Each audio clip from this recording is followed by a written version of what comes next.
Magandang hapon, Palawan. Ako po si Jay Zabanal at ito po ang Boses ng Palawan. Nitong weekend ay sunod-sunod ang mga inilabas na kautusan para po sa mga paghihigpit kontra po sa COVID-19 dito po sa lungsod ng Puerto Princesa. At may isang bagong local case din po tayo na naitala na walang kaugnayan sa mga naunang kaso. Kaugnay po nito makakasama po natin si Dr. Dean Palangka, ang Commander ng Incident Management Team ng Puerto Princesa. Doc Dean, magandang hapon. Welcome po sa Boses ng Palawan.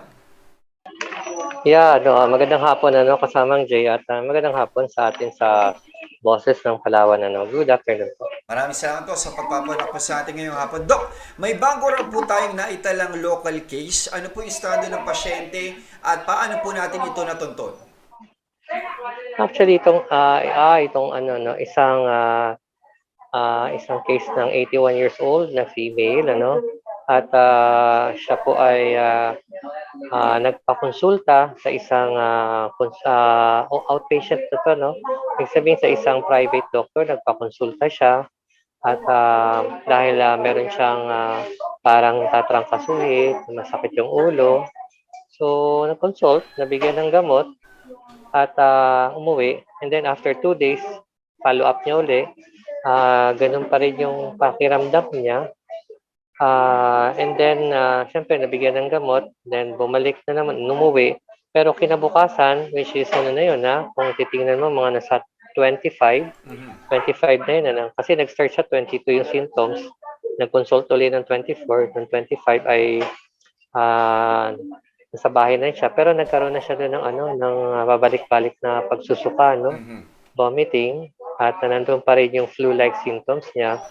Kaya nung 26, siya ay nagpakonsulta sa isang hospital na talaga, kasi siya ay isang may edad at may mga symptoms siya. Isa sa protocol siguro yung ginawa ng hospital nito, i-check din siya as sa antigen test.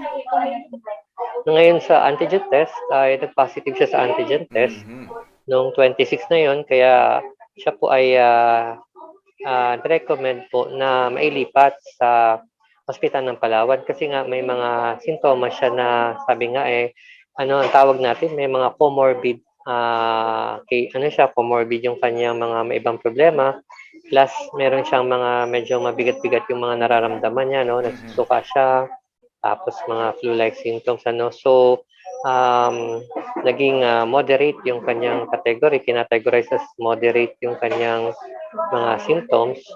Siya ay nilipat sa hospital ng Palawan, then nagkaroon ng RT-PCR test noong 27 ng umaga, kaya nung bandang afternoon ay lumabas yung resulta na siya ay positive po sa COVID-19. Yes po. Okay. Ito pong bago nating naitalang kaso, sa ngayon, Doc, meron sabi natin, ang term na ginamit natin ay moderate. Ibig sabihin po ba nito, medyo binabantayan siya na maigi dahil sa mga sintomas niya? Yes po, at saka I think nandoon na rin yung cause of concern, nagkaroon na yata ng difficulty of breathing din, nahirapang huminga. So kailangan mong ilagay sa isang hospital talaga na ating hospital na kung saan doon dapat siya i-isolate as COVID patient, na doon siya nag-positive na rin, So hindi siya pwedeng maibalik o maibaba dito sa ating Skylight facility unless lang maging mild o nawala na yung hirap maghinga at saka bumaba na yung mga ibang simptomas po niya. Okay. Doc, ito, ilalabas ko yung ating total cases. Currently, meron tayong 236 and 29 active cases. Ilan pong magkakaibang local cases ang meron tayo sa ngayon? Actually, sa pagkakabilang ko ay 1, 2, 3. Meron tayong 6, Magkakaiba po 'yan, 6 na local cases. Karamihan po diyan yan yung case pa natin sa alam niyo na yung dalawang apor na tungkol doon sa case ng mga sa bike, yung nag-bike, nag-zumba. So yun, pinakamalaking case yun. Pero maliban dyan, meron na ngayong at least 5 Lima pa. na positive confirmed case na local case ito, at yung kanilang connections ay hindi namin makita dito sa connection ng unang-una pang kaso natin, itong early ng I think early siya ng ano no, ng March ano. So iba siya no, iba tong 5 local cases against dito sa dati nating cases na napakarami rin ano. Actually kung bibilangin ko yun nasa 21 yung nag-positive dito sa dalawang upper po na to. Mm. Other than that, yung iba po dito ay dito na sa ano sa mga new local cases po natin na 5 po yun. Okay. Yung pinakahuli po natin na naidagdag, it's bago na naman po itong index case, kumbaga, tama po? Yes po, yes po. Okay. So, Bagong index case yan. dahil po dito, kumusta po yung ginagawa nating contact tracing? Gaano karaming tao ang binabantayan natin sa ngayon? Kasi sabi nga po ninyo, meron tayong 6 na magkakaiba po na index cases. Yeah, ano, actually, meron tayong, sabi nga natin, marami talaga siya kung titingnan mo, no? Nasa less than 100 sigurado ko yung minomonitor ngayon ng ating monitoring surveillance team, ano? Galing din sa iba't ibang mga kaso na to, no? Although yung mga ibang mga new local cases natin, mga maliliit lang sila na family at yung kanilang itinatalaga na kanilang mga naka-close contact ay hindi rin ganun karami, ano po. Pero, ano sir, kasamang J, iba pa dyan yung ating mga antigen positive, ano? Okay? Kasi kasi alam naman natin, sinasabi na rin namin ngayon na medyo hirap tayo magpa-swab, RT-PCR, kasi ang ating cartridges right now sa Ospital ng Palawan ay talagang, sabi nga natin, is almost ubos na. Okay? At yung mga natitira doon, sa uling bilang ko, nasa less than 30 na lang yung cartridges doon, ay talagang kailangan gamitin yun sa mga kailangang nasa hospital na COVID suspect yun. Ibig sabihin. So, doon nila gagamitin yun. Pero kung ikaw ay mild yung case mo at positive ka ng antigen test positive, maaring hindi ka na nila i-RT-PCR. Pero, ititreat ka nila as ititreat ka namin kahit sa IMT as positive case ka na po kaagad doon, ano? So, maliban pa dito sa sinasabi kong other 5 new local case, ay meron pa tayong mga positive na antigen cases na outside na rin po yun. Outside dito sa mga connections po na to na ating kino-contact trace, ano po? Doc, Yes po. dito sa dami bigla na ito, meron tayo nung sabi nga ating mga apor, and then ngayon meron tayong 5 pang mga index cases. Natukoy po ba natin kung bakit biglang dumami yung kaso ng COVID-19 na nahanap natin sa Port-au-Prince? At sabi nga po niyo, hindi pa kasama yung na-antigen test lang. Actually, ano sir, kung titingnan mo, dito sa atin, simula nung magpapasok tayo ng March, I think March 5 or March 6, ano, nung lumabas yung resolution natin, resolution ng National IETF na ang mga lahat ng travelers, apor ka, balik probinsya, LSI ka, o kung sino ka mang ano, category, maliban sa ROF, ano, maliban sa ROF, halos lahat ng travelers na yan, once na dumating dito, sila ay talagang walang quarantine yan, sir. At actually, dito sa data namin, humigit kumulang, hindi na bababa sa 10, ano? At least naka 1,000 na tayo, hindi na bumababa sa 1,000 yung dumating dito sa Puerto Princesa na travelers na yan ng iba't ibang category. Out of 1,000 na yan, meron nang hindi bababa sa 10 ang positive sa antigen test.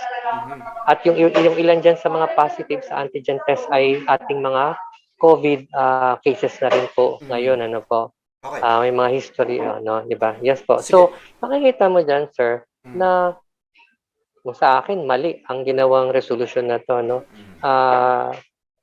Sa akin lang, aking palagay, sa aking opinion, ano, ay hindi dapat ito ginawa ng napakabilis, ano, kasi naging disadvantage ng bawat probinsya, bawat cities na maging walang quarantine, ano po. Makikita mo kung itong nakikita namin na halos 10 ang positive na antigen test sa kanila, kahit na may dala pa silang negatibong RT-PCR results. Isipin mo na lang yung mga ibang pumasok sa atin na hindi siya na-detect ng ating antigen test at yung pala sila ay COVID carrier na rin po sa kanilang pamilya. Ano po. So, diyan nag-umpisa ang lahat ng medyo problema Pag-isipan natin nito. right now, Okay. ano? Yes Sige. po. Doc, puntahan ko yan. Sa ngayon, walang flights. I think mula kahapon hanggang sa linggo. Posible po ba na magbukas na muli ang Puerto Princesa ng Lunes or posible bang ma-extend pa yung suspension ng flights at sea voyage and at the same time i-request ng Puerto Princesa City Government ng IATF po natin dito sa Puerto Princesa na i-require yung quarantine? Kasi sabi nga po ninyo, yung biglang dami ng kaso ng COVID ay ang tanging koneksyon na meron tayong nakikita ay itong pagpapapasok natin ng hindi nagko-quarantine. Yes po, ano, actually, kung pwede lang ang hilingin dito sa sabi nga sa National IATF, pwede bang tanggalin niyo na yan yung no quarantine na yan? Kung po Mm. pwede na sanang mahiling lang na kahit man lang 7 araw na quarantine Mhm. para ma-monitor at ma-test po natin sila, ano po. Take note naman po kasamang Jay, hindi naman lahat ng dumadating dito sa Puerto Princesa ay napipilit namin magpa-test ano, ng Mhm. antigen test. Ano. Merong sabi natin at least mga 15% ang number 10 to 15% diyan maaaring hindi nagpapa-test po sa amin at, minsan ang iba hindi na namin makita kung saan na napuntang lupalop ng Puerto Princesa kasi mali din pala yung nilagay nilang Nako. address nung sila ay Mhm. pumasok po ng Puerto Princesa, ano po. Hindi pa po diyan kasama yung mga pumapasok po via sa province po na mga Mhm. passengers na ang dala-dala, Puerto Princesa rin ang pasok dito sa atin, ano. Mhm. So, at yun na hindi rin natin monitor kasi hindi na namin alam kung sino-sino sila kasi walang coordination din po yan dito sa Puerto Princesa, ano po. Mhm. Okay. Doc, So, diretso yan sa bahay nila. Yes okay, po. nandiyan po yung problema po na yan. Currently, may mga Yes. ipinatupad po tayong paghihigpit. Yung public transport po ba natin ay hihigpitan din po natin? Kasi ito yung isa sa mga katanungan ko po talaga eh. Kung naghihigpit tayo ngayon, hindi ba dapat ibalik natin na yung halimbawa sa tricycle ay isa lang din muna yung sakay niya? Dahil alam natin na nandyan yung banta ngayon at tila umiikot yung COVID nang hindi natin nababantayan sa dami ng mga bagong index cases na nahahanap natin. Siguro puwedeng, ano yun, puwedeng, pag-usapan pero Mhm. ano pa rin yan, magiging decision pa rin yan ng ating, lokal na ATF ng Puerto Princesa. Mhm. Pero sir, kasi kung titingnan mo yung hawa dito, ang hawa dito sir is more on talagang close contact, hindi po Mhm. yung kasama sa mga transportation ano. Mhm. Makikita mo na ikaw ay kapamilya, nahawaan, ito ay, close friend, kasama lagi, nahawaan siya 'no. So, makikita mo yung kung bakit ka nahawaan dito is ano, matagal na exposure at, matagal mong nakakasama siya kaya ka nahawaan at ano, karamihan dito nakikita namin is ano, household ang nahahawaan po talaga 'no. Hindi pa po namin nakikitang ibang, mga data dito pero kasi upon contact tracing din kasi siyempre ang ibibigay nila yung kanilang household ano at saka mga close friend na Mhm. kanilang, nakasama na po. Yung sa transportation na wala pa po kaming Mhm. studies kasi na na nangyari na naghawa talaga sila sa isang, pampubliko 'no. Take note lang naman kasi natin na mas delikado sa isang van ano, sabi nga natin na kulob Mhm. at nandoon sa loob walang hangin, aircon siya. So, kung iisipin ko yung ano, kung iisipin ko yung multicab, iisipin ko yung tricycle, abay uunahin ko na si Mhm. van. Si Van. Kasi kung makikita mo ngayon sir, kung magche-check kayo kay van, Mhm. dikit-dikit yan, tabi-tabi yan sila at aircon po lahat yan Mhm. sa loob. So, ibig sabihin yung mga hininga niyan, umiikot at, Mhm. poor yung kanilang ventilation diyan kung titingnan mo. Okay, sige Mas po. uunahin ko yan na dapat na ayusin kaysa Okay. dun sa mga tricycle po. Yes Okay. po. Huling dalawang katanungan po, Doc, ngayong hapon po na ito. Una, posible po ba na magpatupad din ng ECQ sa Puerto Princesa? Tinitingnan po ba natin yung posibilidad po na ito? In the future, Mhm. hindi siguro buong puerto. Mhm. Puwede siguro is maging ano, magkaroon ng mga maliliit na ECQ sa Mhm. isang, barangay. Tulad ng ginawa natin po dito sa dito 'di ba sa atin sa Justice Hall, sa Palawan State University na Mhm. main campus. So wherein nagkaroon tayo ng mga critical zones, Meron tayong mga zonings na ginawa doon at, yun ang mangyayari kung sakaling, tumaas pa ng tumaas yung mga cases natin 'to 'no. Mm. Magkaroon tayo ng iba't ibang mga critical zones na ECQ yung pinakagitna po nun, ano po. So, puwede pong mangyari 'yan kung tumaas ng tumaas ang cases po natin, ano po. Okay. Kaya importante rin kasi nga na talagang sana nag-iingat din yung ating mamamayan, ano po. Okay. Huling katanungan ko po, feeling po ba natin na parang back to square one po tayo after a year ng pagbabantay considering na sumisipa po yung kaso at tila maraming biglang kaso dito po sa Puerto Princesa? Sa akin ano, opinion ko 'to 'no, I think malapit na ako mag-back to zero. Oh no. Iniisip kong gano'n. Mhm. Yes po, kasi sa nangyaring ganito, ah, back to square one na naman tayo na Mhm. maghanapan. So, ang hirap siyang medyo nahihirapan na ngayon yung IMT natin ano, sa ganitong mga cases at, dumadami pa. Actually, may mga bago pang mga antigen positive kami ngayong araw at saka kahapon, ano po. Medyo nahihirapan tayo sa ganitong kaliwa't kanan na banat. So, hopefully, parati namin sinasabi kung pupuwedeng pakiusapan yung mga dumadating. 'Pag once na dumating sila, 'di ba, sa April 5 maaaring may bago na naman tayong mga travelers na dadating Mhm. sa Puerto Princesa 'no. Baka puwedeng pakiusapan na 7 araw muna sila sa kanilang bahay. Mhm. Huwag muna silang lalabas. Yun na lang, kahit hindi natin i-quarantine sa facility natin, pero mag-quarantine muna sa kanilang tahanan. Huwag munang lumabas hangga't hindi sila nate-test natin sa ginagawa nating testing, ano po. Okay. Kasi ang hirap, may mga cases kami outside na ang contact trace namin ay mga tagalabas na. Ibig sabihin, kasama sa trabaho, kasama na nakasama sa labas, kasi may pinuntahan na sila, hindi nakapamilya, eh.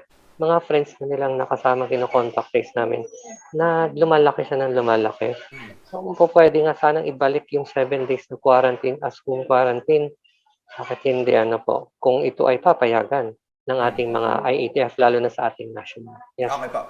Doc, makiki-update po kami dito. Nandiyan po yung hamon na ito. Alam ko, paulit-ulit yung ating mga mensahe, pero I think more than ever, mas mahalaga na paalalahanan po yung ating mga kababayan. Mensahe po natin sa mga taga Puerto Princesa. Yes po, ano, ito talaga sabi nga natin nag-uumpisa na tayo, nagse-surge po ang, Puerto Princesa right now at, hindi na po kami naglolokohan dito.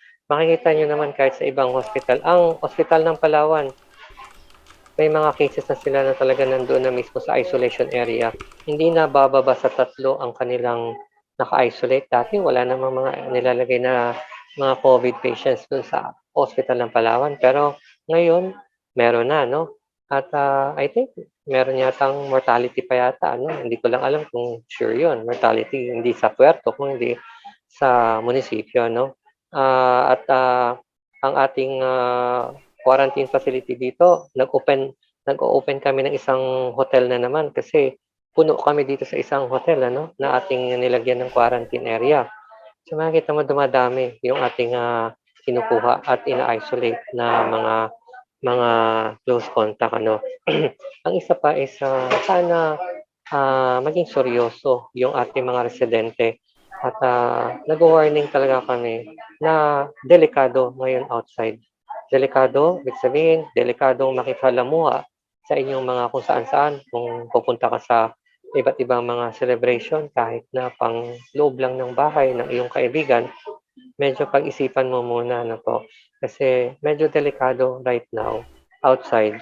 Kung ikaw ay hindi naman na importante ang gagawin mo, hindi sa trabaho, at, walang gagawing, mga essential na work outside, kung hindi may pupunta-puntahan lang, pag-isipan mo muna ng husto kasi medyo delikado ngayon kasi tumataas yung ating kaso, dumadami yung ating antigen positive ano. Yung mga antigen positive na yan hindi natin ma-swab kasi halos wala na rin tayong pang-swab sa ospital ng Palawan. Hindi na tayo nagpapa-swab ngayon kasi, ah, hindi na rin yun papayagan unless na moderate yung o sabi natin moderate yung, mga simptomas ng isang, COVID suspect ano po. So, mag-iingat po tayo. May mga ibang, panggobyernong ahensya ngayon na sabi nga natin medyo ang isang term ko, ni-lockdown ko muna, 'di Mhm. ba? Kasi merong mga positive na antigen po doon. So, nag-work from home muna yung mga ibang mga employees po na yun, ano po. At meron na namang panibagong, opisina na nag-heads up sa akin Mhm. na kailangan namin i-contact trace kasi sila ay, maaaring, close contact ng isang positive na naman na apor, 'di ba? So, ano na 'to, medyo talagang ating mamamayan ng Puerto Princesa kailangan nilang mag-ingat. Hindi na tayo naglolokohan, kailangan nilang protect ng kanilang sarili kasi uuwi rin sila sa kanilang pamilya, mag-face mask. Hindi yung hindi yung loko-lokohan lang na face mask 'yan. Face mask, face shield 'pag may mga kasama ka kaharap ng mga iba't ibang mga tao at kung maaari meron kang alcohol, magkaroon ka ng proper hand washing na may sabon, kung may mga tubig diyan. Mag-ingat kayo at, medyo delikado ngayon outside. Um, Tumataas pa yung kaso natin, hindi lang sa Manila, kung hindi yung kaso ng Puerto, tataas pa 'to. Inaasahan namin hanggang next week. So, hindi natin alam kung matatapos din 'to. Hopefully, maganda yung tulong sa atin na wala munang pinapapasok na mga travelers right now. Pero ito po ay warning talaga, serious warning po sa IMT na proteksyonan yung sarili niyo outside, lalo na kung kayo ay nasa mga pampublikong lugar at nakikisalamuha sa mga taong hindi niyo naman kilala. Yun lang po, Aba, Raman J. Doc, maraming salamat po sa pagpapanak po sa ating ngayong hapon. Ingat po kayo and sana nga po ay mapagbigyan na magpatuloy na mag-quarantine yung mga pumapasok ng Puerto Princesa. Maraming salamat po, ingat po kayo and God bless po. God bless po. Salamat po sa Raman J. Ayan po mga kasamanuhan, nakasama po natin si Dr. Dean Palangka, ang ating pong hepe ng Puerto Princesa Incident Management Team. Siya po ang ating pong commander. Narinig po ninyo yung sinabi ni Doc Dean. Uulitin ko lang yung ilang mga punto. Meron po tayong 6 na index cases. Hindi magkakaugnay itong mga kaso ng COVID-19 na ito. Ibig sabihin, bawat isa po doon sa index cases po na yon ay pwede pong makapagdulot ng karagdagang mga bagong kaso. Exponential po ang posibleng maging growth po ng COVID-19 cases sa Puerto Princesa. Ikalawa, ang nakikita nilang dahilan kung bakit mayroong surge ng COVID-19 sa Puerto Princesa ay itong inilabas na resolusyon ng National IATF na hindi na kailangan mag-quarantine. Kailangan raw po talaga na mag-quarantine. Kung sakali na ikaw ay uuwi ng Puerto Princesa at hindi pa rin po maipatupad yung quarantine, ang kahilingan po nila ay manatili po kayo sa inyong mga tahanan. Pero ito isipin din po ninyo, kung ikaw ay uuwi sa inyong bahay at sakali na meron kang dalang COVID-19, gusto mo ba na mahawa yung mga kamag-anak mo?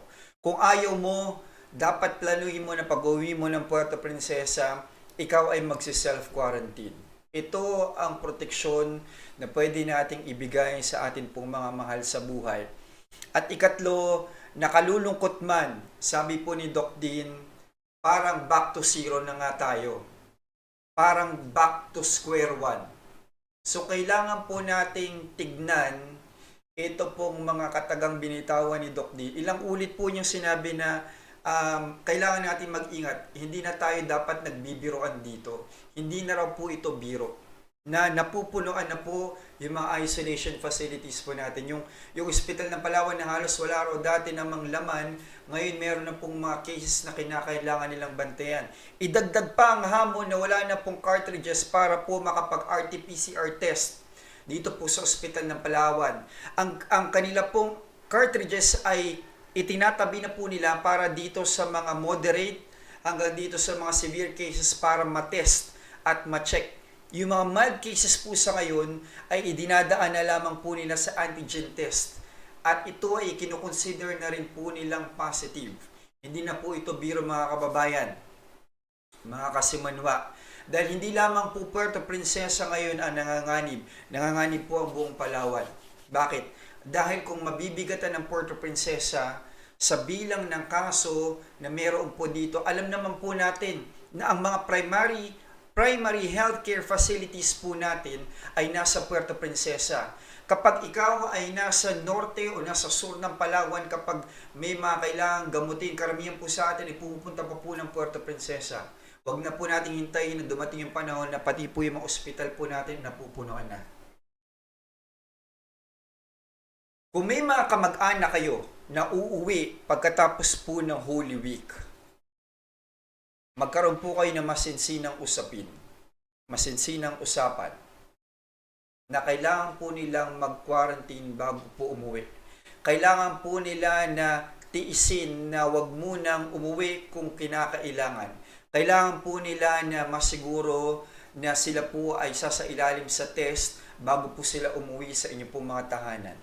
Kasi kaligtasan po ninyo at lahat po naman makakasalamuha po nila ang nakasalalay po dito. Holy Week, ito pong dinadaanan po natin ngayon. Panahon po para magmuni-muni rin po. Pag-isipan po natin ito. May surge. Merong kautusan ng IATF na nagpapasakit ng ulo sa local IATF. At marami na pong nakauwi na hindi po dumaan ng quarantine. Doon pa lang, dapat kabahan na tayo. Opo, kabahan tayo. At siguruduhin po natin na gagawin po natin ang lahat para masiguro na hindi po kakalat na ang COVID-19 sa Puerto Princesa. 6 different index cases. Yan po ang kinakaharap po natin sa ngayon. So, mag-ingat po tayo, sundin ang pinapatupad na health and safety protocols at panawagan po sa ating mga local government units, igiit po natin na i-require pa rin ito pong quarantine bago po sila makauwi sa kanilang mga tahanan kung sila ay babiyahe sa Puerto Princesa. Yan po muna para sa edisyon ng Boses ng Palawan. Ngayon po March 29, 2021, ako po si Jay Zabanal. Matamang salamat kanindong tanan. Bayan nga po mga kasimanwa.